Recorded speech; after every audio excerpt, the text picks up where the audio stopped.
All right, thanks a lot for having me here. It's really an honor to be able to kick off this event. And yeah, so as Matt already said, thanks a lot for the introduction. My name is Sebastian. I'm with DeepMind these days, and I'm going to talk to you a bit about transfer learning, its impact in natural language processing, and how it can impact potentially the open source natural language processing landscape. And briefly, I'm just going to spend a couple of minutes to get us all on the same page with regard to transfer learning, as I assume many of you come from industry, from academia, or from all kinds of different backgrounds. Then I'm just going to mostly focus on a high level, talking about some of the major themes in sequential transfer learning, which has been most successful recently in natural language processing.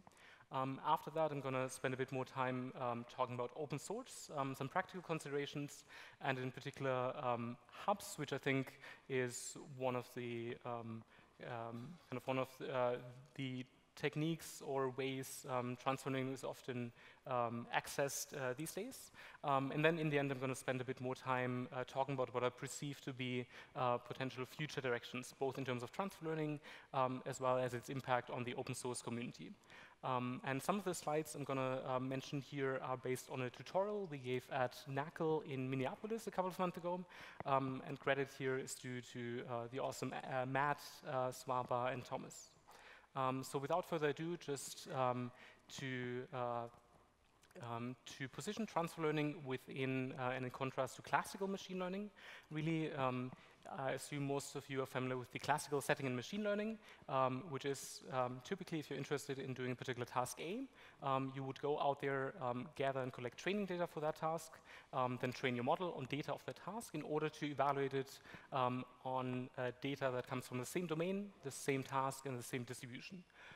Then again, if you have data from a different task, you would again go out there, collect data that comes from the same distribution in order to have a model that can perform well on that particular task.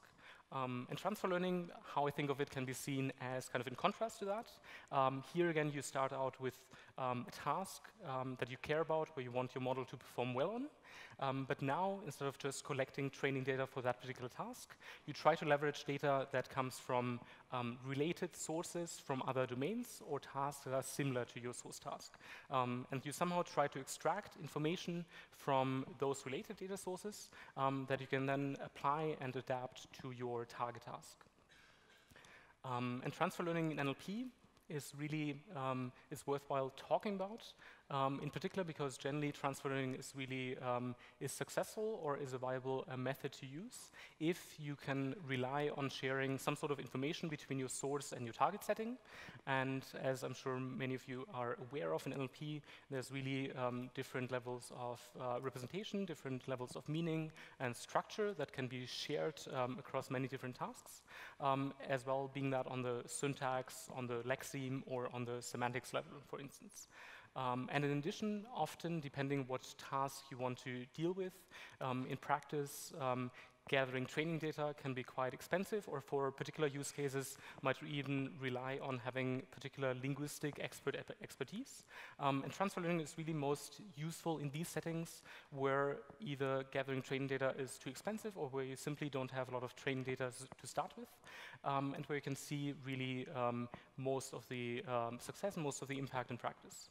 And finally, and probably most importantly for us, transfer learning has really, throughout the history of natural language processing, led to many big advancements in the field, and in particularly over the last few years, there has been improvements across a wide range of different natural language processing tasks. And just from this wide range, just cherry pick one particular example. Here on the named entity recognition, share task on the Connell 2003 benchmark, which is one of the kind of standard benchmarks for this core linguistic task. And if we look here at kind of the history of performance, starting with its inception in 2003, going all the way until June this year, We can actually identify that throughout its history, really the biggest jumps and the biggest boosts in performance have really been due to different ways of leveraging information that came from large amounts of unlabeled data and extracting this information in a sort of self-supervised or unsupervised way. So initially, kind of on the left side, we can see that the approach from 2005 really leveraged kind of self-supervision, which we're going to see later on in still very early linear models. And then later on, we had a big boost in performance using Brown clusters, which is really one of the more classic methods of extracting information about words from large amounts of unlabeled data. And then after some dry spell later on, we've really had over the last 2 years essentially subsequent jumps in performance, mainly due to using pre-trained language models together with deep neural networks. And here, these kind of more recent jumps in performance is really what I'm going to be mostly focusing on now. And just in general, to help you think a bit more or get a bit more of a more concrete picture of how transfer learning actually can be used in its different dimensions. Typically, if you hear the term, people tend to use it in all kinds of different contexts, often in a bit more of a vague sense as generally extracting some information from a source setting and applying that to a target setting. And I think it's kind of useful to think of transfer learning across a couple of different dimensions. Firstly, whether between the source and the target setting, you're dealing with the same task. If you're dealing with the same task, you can again differentiate in NLP in particular whether you're dealing, whether you want to adapt from a different source domain to target domain, in which case you're dealing with domain adaptation, which has a long history of research in natural language processing, or in the other setting, which is also a popular research area, you try to adapt from, in the same task, from a different source language like English, a model to perform well on another language that you care about, like French. And in that case, you want to use methods like cross-link word embeddings, or generally methods that can be used for cross-lingual adaptation. And finally, in the second category of approaches, where you arguably are faced with a bigger challenge, where you have to adapt between a different source to another target task. And in this case, really the two main streams of research either focus on the setting where you have data for all the tasks available at the same time, which is generally known as multitask learning. So you somehow want to have a model that is learned jointly among these tasks and that can share information between the tasks. Or you assume that you have typically a very large pre-trained task that is often either self-supervised or unsupervised. You want to pre-train a model on that and then apply that model to the particular target task that you care about. In this setting, I'm going to mention here as sequential transfer learning, and which has really brought most of the recent advances. And that's the setting I'm going to be focusing on now. So now, just for sequential transfer learning, the general paradigm is really that you are given or you have a large collection, a large amount of corpora of text that are either in your domain or maybe a general domain typically. And you then apply your preferred transfer learning method to that collection of texts. These can be from kind of more word-level approaches like word-to-vec or GLOF to the more recent approaches where you pre-train a very deep model. Then after that phase, you have your pre-trained model or your pre-trained embeddings, and then you would apply these embeddings in some way to the target task that you care about and fine-tune them typically in some way on the labels that were given to you by human annotators for the task of interest. And in this setting, I unfortunately don't have time to go really into kind of the meat and the depth of these models. So I'm just mainly going to be focusing on covering a few of the major themes that we've identified in this line of research. In particular, I'm sure most of you are aware of word embeddings and word-to-vec, which has really kind of launched a lot of work in using deep learning for natural language processing. So that can, and word-to-vec itself came after more classic distributional methods on learning vector representation of words. And these vector representations, importantly, really are irrespective of the context. So a word, no matter where it occurs in text, will always be represented with the same vector representation. After that, we've had approaches that apply this idea of using vector representation to represent meaning, not just to the word, but to the sentence level, usually using different forms of averages of embeddings, or more sophisticated methods like using LSTMs or CNN models to get these vector representations for entire sentences or paragraphs. And then more recently, where we've really seen the biggest improvements across a wide range of tasks is, instead of having these vector representations be insensitive of context, to make them context sensitive, so that a word that is represented in different contexts also has different representations. The second major theme that I think is really important to discuss here is to use language model pre-training. So most of these successful approaches in the last 2 years are based on some form of variant of the language modeling objective. And language modeling, kind of in its most simple form, is really can be seen as predicting the next word given the previous context. What I think has made language modeling particularly useful for being applied to these problems in practice is that it just requires large amounts of unlabeled text. So you don't actually need to very expensively create human labels for your text. That really gives you the advantage to be able to scale these methods to deal with billions and billions of tokens, in contrast to computer vision, for instance, where early approaches in transfer learning mainly relied on the large ImageNet benchmark, but because it is expensive to create really a large amount of annotated data, have really mostly been working with about 1 million labels, whereas we can scale our approaches to much more data than that. And finally, I think what is one of the biggest potential of these methods is that in typically at least most of the high resource and somewhat low resource languages, it's still possible to get large amounts of unlabeled data on which we can train these language models. So it's possible to get these benefits of transfer learning even for non-English languages as well.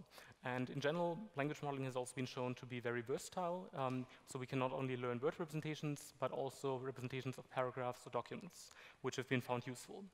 And just want to spend a few minutes talking about why language modeling actually did this very, very simple task, why that has actually been so successful in practice. And I think that's just to build some intuition for that. And I think there's maybe a few reasons besides the more kind of empirical ones that I mentioned before.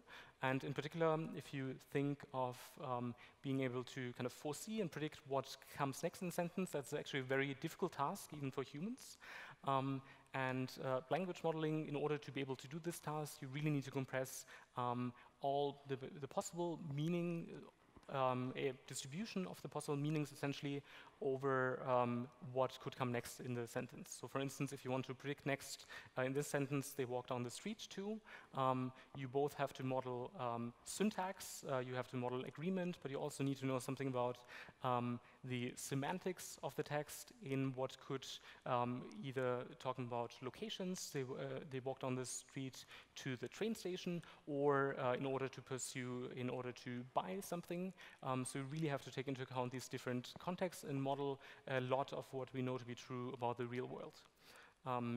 And empirically, we've really seen that if you give your models enough data, so enough examples of these sentences, if your model has a large enough capacity, and if you provide your model with enough compute, you can actually do a fairly reasonable job of encoding a lot of these different meanings. And empirically, we've also seen that this language modeling is really kind of at a sweet spot and works better than other tasks where you would also think of requiring different levels of syntactic and semantic understanding, like translation, or like simply trying to reconstruct some noised input. And finally, another kind of major theme that is also important generally in transfer learning is really that you typically want to your source and your target tasks to be similar. So we've seen in the past in this line of work that if you actually care about word level, making word level predictions, having sentence or document representations won't necessarily be that useful. We've also seen that just kind of naive order-insensitive methods, just like pooling word embeddings, are really outperformed by methods that actually try to model more of the dependencies in the data. And for these contextual word vectors that I mentioned before, we've really seen that looking not only in the past, but also in the future is really important for a lot of different tasks that we care about. So in general, if you want to apply these methods in transfer learning, it's really often useful to think of the correspondence between your source and your target task. Having said that, in practice, we've really seen that language modeling on a very large and diverse amount of data is actually a fairly representative task for many applications. And probably the largest theme that I think has been quite apparent to many of you as well is that really over time we've been moving from very shallow models, like in the early days of neural networks, to kind of slightly deeper models. So up to like 2 years ago, 2 to 3 layer deep LSTMs were kind of the state of the art. And now we have these very deep models that have 24 layers, with each of the layers again being kind of a transformer block. So we're really going and moving towards ever bigger and ever deeper models in this area. Cool. So this was just a brief overview of some of what I think are some important themes in transfer learning. And now I mainly want to discuss what are some implications and some potential ways to use that in terms of open source software. And here, I think one major practical consideration is that while these pre-trained language models have been incredibly useful in practice, it's still incredibly costly to pre-train these models. So because of that, if your domain is not super different from kind of the data most of these models have been trained on, which is news data or Wikipedia data, in some cases book corpora as well, it's often better and also more environmentally sensitive, as training one of these very big models is kind of as expensive or consumes more CO2 than a car over its entire lifespan. So it's more often in your and the environment's better interest to just use open source models. Having said that, if you have an application or a domain where you really need to train your own models, such as on scientific articles or on biomedical data, please do open source those models with the community so that we don't have to use that effort over again to train those models separately. In addition, there's currently a few different infrastructures available for sharing and accessing the pre-trained parameters of these models. One strategy is, or one type of infrastructure is hubs, which I'm just going to mention briefly a bit more. Then you have the possibility of releasing checkpoints, so simply releasing the code, as well as a checkpoint where people can load the weights and the parameters of the model. Or you have third-party libraries that allow you to more easily access and use these models in practice. And there's a few kind of design considerations between using these models. I'm going to focus on hubs in a second, whereas for author-controlled, author-released checkpoints, it's a bit more difficult or a bit more tedious to use those in practice, but you get access to all the internals of the model, so you can really be a bit more flexible with those. Whereas for hubs, there's essentially 2 hubs, depending if you use TensorFlow or PyTorch. For TensorFlow Hub, or for TensorFlow in general, if you want to create a model here, then you typically, or if you want to load the checkpoints from author, you typically need to specify the model, so you have to have access to the model and the code and the parameters of the model. Whereas for TensorFlow Hub, it's basically designed as a library for sharing those pieces as self-contained parts of your graph and self-contained assets and weights. And in that case, you can very easily just import TensorFlow Hub here. And then what you do is that you simply call the hub module, which is then just a function in your input and which just populates your graph with the corresponding weights of the model and adds those as operations to your graph. So it's very easy to use just as a plug-and-play function in your own code. And similarly for PyTorch, we've had kind of a slightly different strategy in that PyTorch Hub is based on GitHub repositories. And here, what you have to do is just to add a configuration file to your repository. You can also share both model definitions and pre-trained weights. And in practice, then you just import the path to the PyTorch Hub model from your own data. And I think the main interesting thing here is that by relying on this GitHub repository, you automatically get the model from the master branch, so you automatically get the latest representation of the model. However, hubs essentially have two main limitations in that you can't really, you get your model essentially as a black box function, so you can't really actually have access to the source code until you look at the particular original GitHub repository. And I think more importantly, you're not able to modify the internals of the model. So typically, if you just want to have a new data set and want to apply that model to, that might not be a concern for a lot of applications. But I think in the future, as we move towards bigger models, it's actually going to be more necessary to maybe select only certain subsets of those weights, or to add particular layers inside of the model that allow you to do more data efficient adaptation. And that's something that is not possible at the moment with these hubs.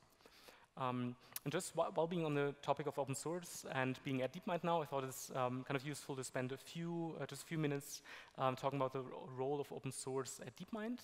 And here in particular, I think there's it's kind of seen as a hierarchy in terms of open source. And with open sourcing, it's clear that in general we really want to open source models, as open sourcing really benefits the wider AI community, both accelerates scientific progress as well as promotes inclusivity and just kind of levels the playing field for everyone. And the most important thing here really is to open source the data sets and the environments that people are working on. Because if you don't have the data or the environments something is being applied to, there's really no way that you can actually play with that, maybe make your own experiences or use those results. Secondly, we also want to open source, in particular, libraries that contain common building blocks and primitives that people can use in practice. So that typically you can have the library to actually understand how those models work, and then you get the details from those, from how the actual model is being built, from the actual paper. And finally, for models that are particularly influential, or for models that are maybe too complex to really get across how they are being constructed in the paper, it's really important to open source those as well. So just giving a few, I think, highlights and something which can also be useful in NLP research, because in NLP, both tree-structured and graph-structured methods are becoming more common. So there's been a library that provides a lot of primitives for actually using graph-structured neural networks in TensorFlow. Which is also very frequently used internally. And secondly, another library that, because TensorFlow requires you to specify a lot of things by hand, and Sonnet is a more high-level library that facilitates specifying or some of the things you'd like to do in many research architectures, like sharing weights across different layers. And that is also something that is used internally by a lot of researchers. And finally, if you want to do reinforcement learning, there's a library of reinforcement learning building blocks. And just briefly, in terms of individual models, there's open source, kind of most of the influential models throughout DeepMind's history, like DQN, like the differential neural computer, or like the big GAN generator type of model. And now to just come to the last portion of the talk, I really want to spend a couple of minutes talking about, looking about in the future, how this particular field of using transfer learning in NLP might develop, also in regards to the open source community.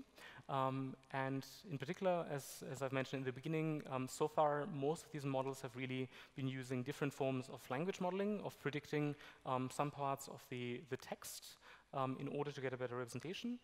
However, just predicting the next word is really not appropriate for all types of models, in particular for models where we, in addition, would like to condition on different forms of input. For instance, in sequence-to-sequence type of models, where we have a text that we want to summarize or a text that we want to translate in another language.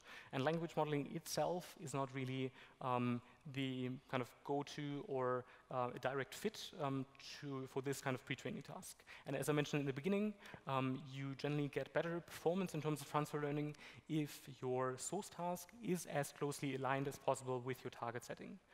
But also here, we've already seen advances going in that direction. Secondly, just this left to right bias of just predicting the next word given the previous words on the left side, as you can imagine, is maybe useful for English, but might not be so for other languages, or in particular for many tasks where you actually need to look at more of the context of the sequence. So in particular here, having bidirectional context, so looking at both sides and incorporating all of the context in the sequence is important. But in that context, it's kind of difficult if you already can look at the next words and the current words, which words in particular you want to predict. So recently, there's been a couple of advances in using different forms like masking or using different orders of language modeling to predict certain parts of the input. And then finally, language modeling has really been shown in practice to be a very strong signal for predicting predicting the next word, obviously, and what is really necessary for that is often word co-occurrences, so really immediate information that comes immediately in the preceding context or in the few sentences preceding that, as well as syntactic information. And language modeling, however, is really only a very indirect or weak signal if you care really about capturing more higher level themes in your text, if you care about capturing more long-range dependencies, or actually things that are more on the level of meaning or on the semantics of your text. And here in particular, I think we need more objectives that really either use self-supervision or some weak supervision that really try to promote and incentivize encoding these sorts of additional behavior. And one interesting direction, I think, to looking at is because language modeling itself is really a form of self-supervision of predicting different parts of input, essentially supervised by the model. And there's been some interesting work in the computer vision space, essentially, for instance, taking into account the topology of the image, of predicting the location of a different patch of the image with respect to the other remaining patches in the image, or in trying to predict other features of an image, such like its color. And in particular here, I think over the history of natural language processing, most of the self-supervision that we've used, as well as language modeling, really is mostly focused on predicting kind of words or particular words given kind of the surrounding words.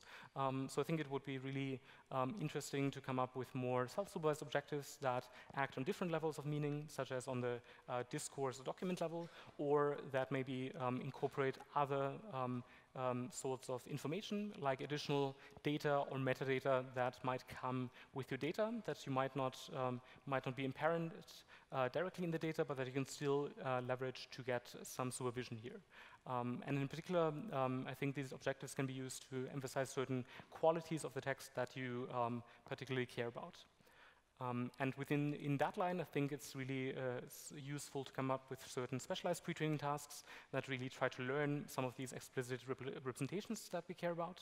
And so far, we've had, I think, a couple of interesting approaches in that line, which learn representations between pairs of words that represent some of the common sense knowledge that these encode, representations that particularly are learned on the span level rather than the level of individual words, or just one way that we can also get some more evidence from past work that these sorts of diverse objectives might be useful is that even if you modify or even if you use different word embedding algorithms and combine those different embeddings, you already get some benefits as well. And here, I think in the future, we're going to have additional pre-training tasks that really promote also different forms of natural language understanding and reasoning that are particularly useful for certain applications. And given that if you try to think of in the future where we might be in a world where we have not only kind of a general pre-training tasks, but a large number of specialized pre-training tasks, and I think in that case we need methods to connect and assemble these different pre-training tasks in different ways. So right now we have methods that allow to weight the representation on which layer is mostly useful for a particular task. And in the future, we're probably going to be doing that, at least to some extent, on the level of different pre-training tasks, where we can choose and sparsely modulate which pre-trained task is useful for a particular downstream setting. And lastly, in terms of the open source landscape, I think so far a lot of the open source work in natural language processing has really focused on sharing data or code. And I think in the future, one direction that is going to become more pervasive is, in addition to that, sharing parameters and weights of our models.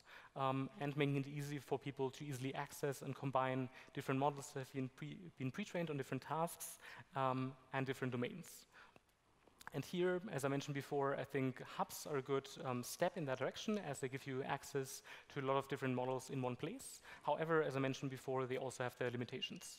And finally, I think different other important aspects to consider here is really if you are able to get different pre-trained models from different settings, you want to be able to also remove and eliminate the bias from a pre-trained model that you might not want, as well as how to retain information and ensure that you don't accidentally leak privileged information from some of these pre-trained models. Cool. All right. So that was my talk here, and so here just a shout out to the collaborators on the tutorial that I mentioned before. You can check out the slides online at that link. And also, I just wanted to mention, if you're around in Europe, we're doing a similar event, a bit more research focused, in October, where it would be where the registration is open right now. So if you're interested, you can register for that or submit an abstract as well. Thank you.